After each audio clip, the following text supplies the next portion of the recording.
मुझे चोट लग गई। काश माँ यहाँ होती। श्रुति के गिरने से उसे पाँव में चोट आ जाती है। तभी एक तेज आंधी में डरावनी चुड़ैल उसके पास आती है और उठाते हुए कहती है, बेटा तुम ठीक तो हो ना? हाँ ठीक हूँ, पर आप कौन हो? श्रुति के पूछने पर चुड़ैल उसके सिर पर हाथ रख देती है। तभी श्रुति कहती है, माँ मुझे ऐसा क्यों लग रहा है कि आप मेरी माँ हो, जबकि वो मुझे जन्म देकर चली गई थी। फिर आप वापस कैसे आ सकती हैं?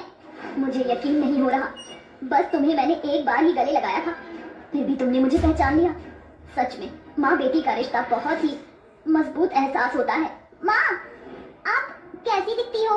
मैं तो आपको देख भी नहीं सकती, अंधी जो हूँ, पर महसूस करने से लग रहा है आप बहुत ही प्यारी होगी। अब तो मैं बदसूरत सी दिखती हूँ, चुड़ैल जो बन गई हूँ।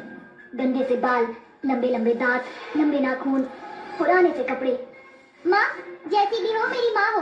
मैंने आपको याद किया और आप मेरे पास आ गई। मेरे लिए यही काफी है। मैंने आपको बहुत याद किया। माँ पापा बहुत मारते हैं, वो मुझे खाना भी नहीं देते।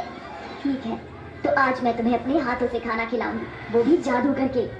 ये बोलते ही चुड़ैल माँ अपनी अंधी बेटी के लिए जादू से खाना लाकर उसे अपने हाथ से खिलाती है कि तभी उसका पति शंकर अपनी बेटी को देखकर कहता है, मैं तुझे इतनी जगह ढूंढ रहा था और तू यहाँ पेड़ के पास बैठी है, छप्पन भोग खा रही है। ये खाना यहाँ पर कैसे आया? बता कहाँ से लाई? बाबा बाबा मुझे यही मिला है। अच्छा तो तू अब मुझे बेवकूफ बनाएगी। ये खाना तो तुझे जादू से बनाया मिल गया ना, अभी बताता हूँ तुझे।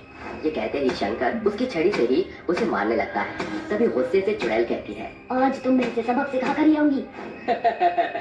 अब तेरी माँ कभी नहीं आएगी, वो तुझे पैदा करके ही चल बसी। अब मैं ही हूँ जो हूँ और तेरे साथ यही होगा। अब तुझे नहीं छोड़ूंगी। ये कहते ही चुड़ैल शंकर को हवा में उठाकर पटकने लगती है और कहती है, जितना तुमने मेरी बेटी को परेशान किया है, उतना अब मैं तुम्हें भी परेशान करूंगी। छोड़ूंगी नहीं मैं तुम्हें। कौन है? कौन है? ये आवाज कहाँ से आ रही है? मैं तुम्हारी पत्नी नंदिनी। तुमने बहुत मेरी बेटी पर अत्याचार किया, लेकिन अब मैं तुम्हें छोड़ूंगी नहीं।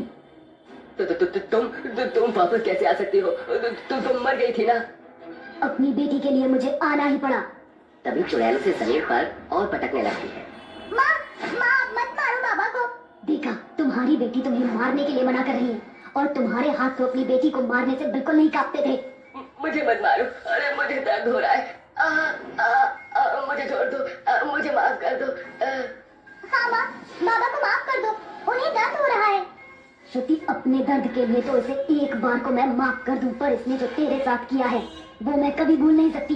माँ ऐसा क्या किया है बाबा ने आपके साथ? मैं बताती हूँ बेटा। आज से 7 साल पहले जब तू मेरे गर्भ में थी तो मैं कच्ची कैरी बहुत खाती थी, पर इन्होंने मुझे खाते हुए देखा तो मेरे बाल खींचकर बोला, ये क्या, तू ये कच्ची कैरियां खा रही है और ये लड़की पैदा करना चाहती है क्या? मुझे बेटा चाहिए, बेटा, ये सब खाना बंद कर। शंकर जी, आप ये क्या कर रही हैं? छोड़िए, मुझे दर्द हो रहा है। जरूरी नहीं है कि कैरी खाने से लड़कियां होती हैं।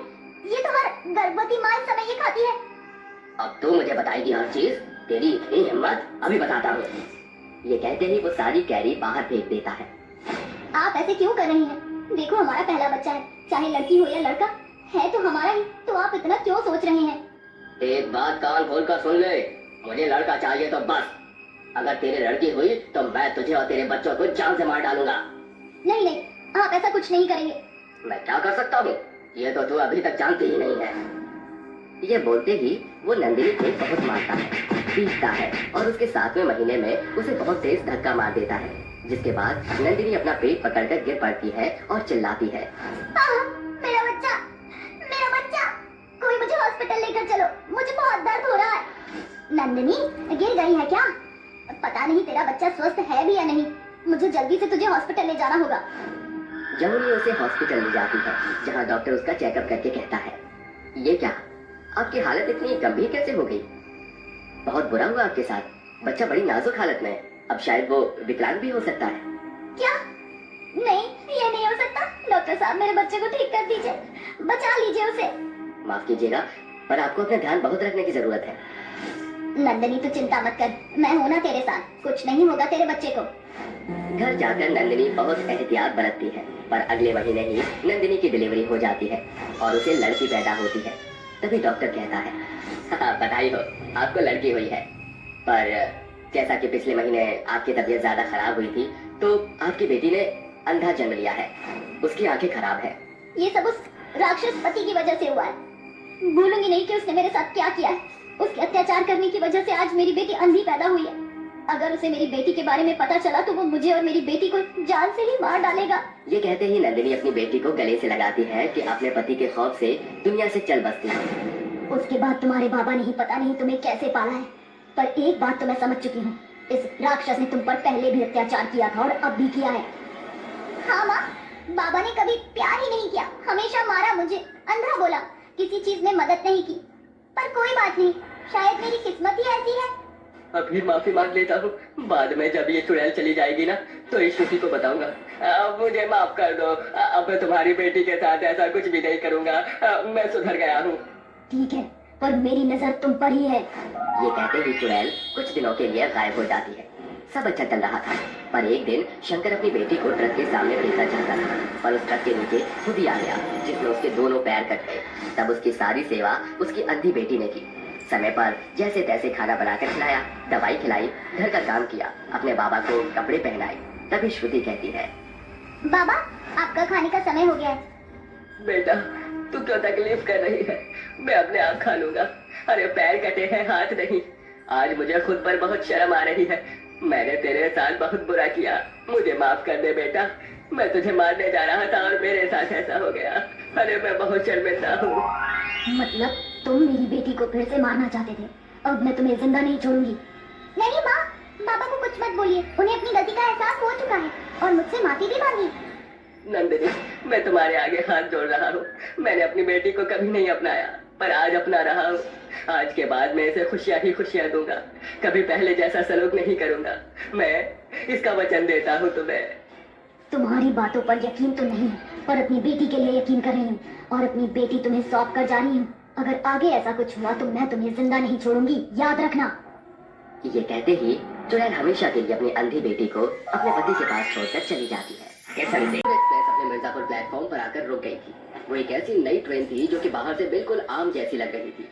आम के मौसम में वो ट्रेन आम की सप्लाई के लिए खास तौर पे बनाई गई थी। साथ ही उसमें आधे डिब्बे पैसेंजर्स के लिए आरक्षित थे। ये अब तक के एक अद्भुत ट्रेन थी। लोग इसमें बैठ जाते हैं और ट्रेन आगे के सफर के लिए निकल जाती है। उसी ट्रेन में मीना और पारस बैठकर खाना खा रहे थे कि तभी मीना कहती है, पारस जी, बैठने से आम भी निकाल लीजिए ना। आम की ट्रेन में बैठकर आम नहीं खाया तो क्या मजा। ये तो तुमने बिल्कुल ठीक कहा। ये बोलकर पारस आम निकाल कर देता है, जिसके बाद दोनों मजे से आम खाने लगते हैं। वैसे पारस, इस आम ट्रेन के सफर में आपके साथ आम खाकर मुझे बहुत अच्छा लग रहा है। अच्छा जी, इतना अच्छा लग रहा है तो लो और मेरे हाथ से भी खाओ, तुम्हें और स्पेशल फील होगा। जैसे ही पारस मोरा को आम खिलाता है, तभी ट्रेन में आंधी के साथ पवन डराता है, जिसमें एक चुड़ैल और भूत निकल कर करते हैं। अब हम दोनों तुम्हें मार डालेंगे। ये यहाँ कैसे, क्यों मारना चाहते हो हमें? हाँ, हमने तुम्हारा क्या बिगाड़ा है? देखो, बेहतर होगा तुम यहाँ से चले जाओ। क्या बोला तूने? बेहतर होगा कि हम यहाँ से चले जाएं। जाने का समय तेरा आया है, पर क्यों? तुम दोनों इस आम ट्रेन में आए और तुमने आम खाया। आम खाने वालों से हम दोनों को सख्त नफरत है, इसलिए अब तुम्हें मरना होगा। बिल्कुल नहीं छोड़ेंगे हम तुम दोनों को। चुड़ैल की ये बातें सुनकर वो गिरकर गिड़गिड़ाने लगती है। वहीं आसपास की ट्रेन में बैठे लोग डरकर सहम जाते हैं। प्लीज हम दोनों को कुछ मत करो, अभी अभी हमारी शादी हुई है, हमने अभी अपनी जिंदगी जी भी नहीं है। हमें छोड़ दो, अरे हमें छोड़ दो। देखो, भूत कभी भगवान नहीं बन सकते, इसलिए हम तुम पर रहम भी कभी नहीं खा सकते। ये बोलकर चुड़ैल और भूत मिलकर उन दोनों को जान से मार डालते हैं और चाकू दिखाकर कहते हैं, तुम सब भी सुन लो, अगर तुम सबने कोई चालाकी की या आम खाया तो तुम भी मारे जाओगे, समझ आई बात? चुड़ैल और भूत की बात सुनकर वहाँ मौजूद लोग इतने डर जाते हैं कि एक शब्द भी बोल नहीं पाते। आखिर ये चुड़ैल और भूत कौन थे और क्यों आम खाने पर इन्होंने एक निर्दोष नई नवेले जोड़े की जान ले ली? जानने के लिए कहानी में आगे बढ़ते हैं। शाम के 4 बजे मिर्जापुर एक्सप्रेस फिर रुकती है और चल पड़ती है। इस तरह वो दोनों कई लोगों को मार देते हैं। इतने में वहाँ कोई आम बेचने वाला आ जाता है। कुछ डरे हुए लोग तो आम नहीं लेते, लेकिन कुछ न्यू पैसेंजर्स उसमें जो आए थे वो कहते हैं, अरे भैया, ये ट्रेन में आम कब से बिकने लग गए? अरे मैडम, जब से ये आम ट्रेन लॉन्च हुई है तब से हमने आम बेचना शुरू कर दिया है। अच्छा, अगर ऐसा है तो मुझे भी कुछ आम दे दो। इस आम ट्रेन में बैठकर आम खाने का लुत्फ उठाना चाहती हूँ। मरेंगे मरेंगे ये सब लोग, और ये आम बेचने वाला भी मरेगा। वो चुड़ैल और भूत किसी को नहीं छोड़ेंगे। तो राजेश, हम इन्हें आम लेने से रोक देते हैं ना। अगर हम बीच में आए तो चुड़ैल और भूत हमें भी मार डालेंगे। राजेश इतना कहता है कि फिर से चुड़ैल और भूत का बवंडर आता है, जिसके बाद वो दोनों अपने जादू से सारे आमों को जलाकर राख कर देते हैं। ये देखकर राधिका कहती है, कौन है, किसने की ये बदतमीजी? कौन मुझे आम खाने से रोक रहा है?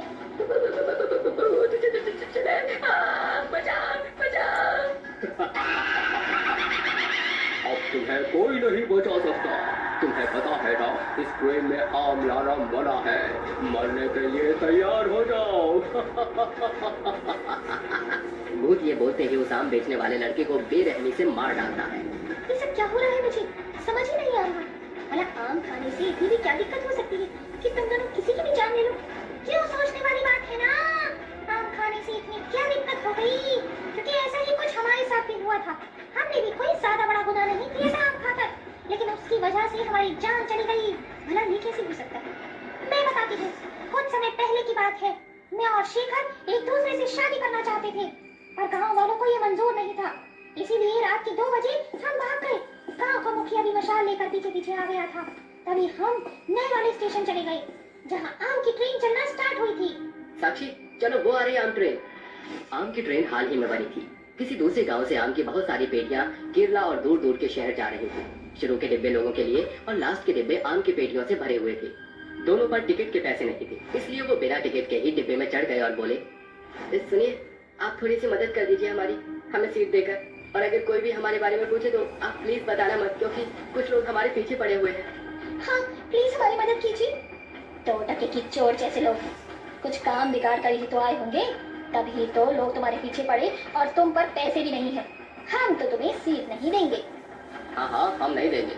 बाद में टीटी आया तो वो तो हमसे अपने पैसे वसूल लेगा, क्योंकि हमने तुम्हारी मदद की।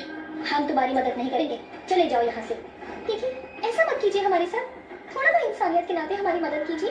दोनों ट्रेन में जाकर सभी लोगों से विनती करते हैं, यहाँ तक कि वो दूसरे डिब्बों में भी जाते हैं, लेकिन वहाँ से भी लोग उन्हें ठुकरा देते हैं। हार मानकर वो दोनों आम की पेटियों वाले कोच में आकर छिप जाते हैं।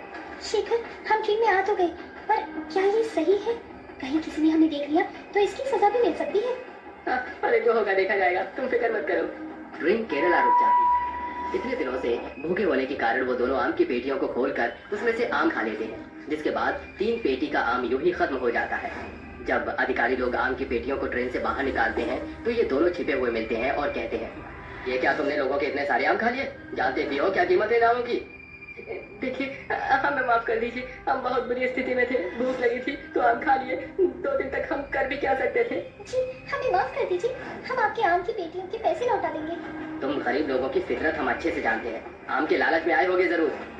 ये बोलकर वो अधिकारी उन्हें ट्रेन से बाहर निकालने के लिए हाथ पकड़कर खींचते हैं कि तभी दोनों अपना बचाव करने के लिए उनसे थोड़ा हाथापाई करते हैं कि इतने में उन दोनों का सिर ट्रेन के डिब्बे से टकरा जाता है और उनकी वहीं पर मौत हो जाती है। किसी ने हमें नहीं समझा, इसलिए हम भी आम खाने वाले इंसान को मारेंगे। देखो, एक आम खाने के चक्कर में तुम मासूम लोगों की जान नहीं ले सकती। हाँ, माना कि तुम्हारे साथ बहुत गलत हुआ है, इसका मतलब ये नहीं कि तुम बेकसूरों को मारो। तुम जानते हो तुम्हें मुक्ति इसीलिए नहीं मिली क्योंकि तुम दोनों की अकाल मौत हुई है। शायद तुम सही कह रही हो। हमने बहुत से मासूम लोगों की जान ली है। हमें ऐसा नहीं करना चाहिए था, इसीलिए अब हमें चलना चाहिए। हमने बहुत गलत किया है। हाँ, हमें अपनी गलती का पछतावा हो गया और हम आप सभी से माफी मांगते हैं। अब हमें जाना होगा। ये बोलकर वो दोनों हमेशा के लिए चले जाते हैं। आशा, मीतू, शेफाली तीनों वाटर पार्क में आकर राइड्स लेना शुरू कर देते हैं। फिर वो ट्यूब पहनकर स्विमिंग पूल में मजे करते हैं। तभी आशा कहती है, ओए यार, कितना मजा आ रहा है। ठंडे पानी में तो बहुत अच्छा लग रहा है। बिल्कुल सही प्लान बनाया। अच्छा हुआ हम यहाँ पर आ गए। अरे चिंता मत करो, अभी शॉवर के नीचे डांस भी करेंगे। ये हिप हिप हुर्रे, ये hip hip hurray, hip hip hurray. तीनों स्विमिंग पूल में मजे कर रहे थे। इतने में आशा का पैर पानी में कोई जोर से खींचता है तो वो चिल्लाती है, अरे आशा, क्या हुआ? तुम इतनी चीख क्यों रही हो? वो मुझे लगा जैसे किसी ने अभी अभी मेरे पैरों को छुआ। पागल, धोखा हो गया होगा तुझे। इसमें किसी का पैर टच हो गया होगा पानी के अंदर। इसीलिए तुझे ऐसा लगा होगा। तीनों स्विमिंग पूल में फिर से मजे करते हैं। कोई इधर जा रहा था, कोई उधर। कभी शेफाली उस पर पानी डाल रही थी तो कभी आशा मीतू पर। इतने में पानी के नीचे डरावना हाथ आशा का पैर पकड़ता है और उसे पानी में अंदर की तरफ खींच लेता है।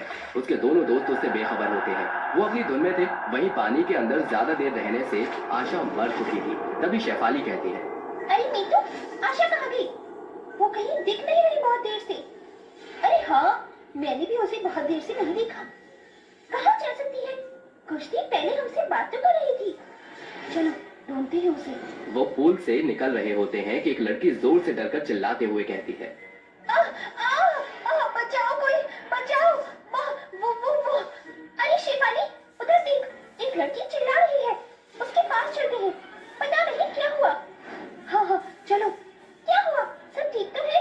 जैसे वो लड़की अपने हाथ से एक और इशारा करती है तो मीतू देखती है कि स्विमिंग पूल में आशा की लाश पानी में तैर रही है। वहाँ के सभी लोग ये देखकर दंग रह जाते हैं। नहीं, ये नहीं हो सकता। आशा, तुझे ये क्या हो गया? क्यों चली गई तू हमें छोड़ के? आशा को क्या हुआ? उसकी मौत ऐसे कैसे हो सकती है? दोनों आशा की मौत से बहुत गहरे सदमे में थे। ऐसे ही 2 हफ्ते बाद उसी वाटर पार्क में एक लड़का और लड़की की मौत हो जाती है। उनके हाथ को मानो जैसे कि भूखे जानवर ने बड़ी बेरहमी के साथ चबाया हो। मौत का सिलसिला यूं ही थमता नहीं है। कश्मीरा अपने पति नितिन के साथ वाटर स्लाइड करके पानी में गिरती है। तभी उसका पति कहता है, अरे कश्मीरा कहाँ हो? अरे चलो बाहर आओ। मुझे पता है तुम मुझे डराना चाहती हो, लेकिन मैं तो डरूंगा ही नहीं। जल्दी आओ बाहर, वरना मैं पानी के अंदर आ जाऊंगा।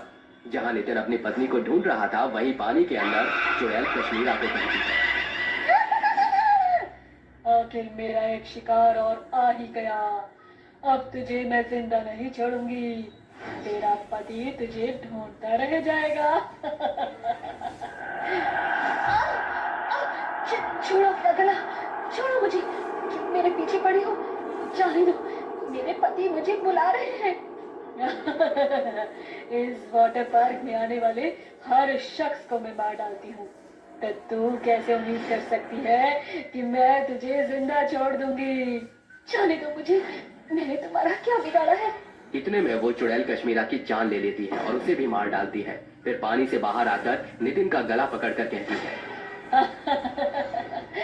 अपनी पत्नी को ढूंढ रहा है ना तू? आजा, मैं तुझे उसी के पास लेकर चलती हूँ। चुड़ैल ऐसा कहकर उसका गला पकड़कर दूसरे झूले की तरफ ले जाती है, जहाँ कश्मीरा की लाश पड़ी होती है, और वो कहती है, देख लिया ना तूने अपनी पत्नी को? अब मैं तुझे भी इसकी तरह मार डालूंगी। देखता जा। कश्मीरा, अरे कश्मीरा ये क्या? कितनी खुश थी वो वाटर पार्क में आकर और तुमने उसे मार डाला। मैं तुम्हें जिंदा नहीं छोड़ूंगा। तू मुझे मारेगा? एक चुड़ैल को? मौत तो तेरी आई है अब। ऐसा कहते ही वो चुड़ैल नितिन को भी जान से मार डालती है। किसी को कानो कान खबर नहीं होती कि वो पति पत्नी कहाँ गए। मैं अपने पति का इलाज कैसे करवा पाऊंगी? क्यों ना मैं गांव के सभी लोगों से मदद मांगूं? अगर तुम लोग थोड़ी थोड़ी मदद करके इस दान पात्र में पैसे डालो तो मैं अपने पति के पैरों का इलाज करवा सकूंगी। हमारे पास क्या मुफ्त का पैसा है जो तुझे ऐसे ही दान करते रहे? मैं अपने पति की ऐसी हालत भी नहीं देख सकती। इससे अच्छा तो मैं मर ही जाती।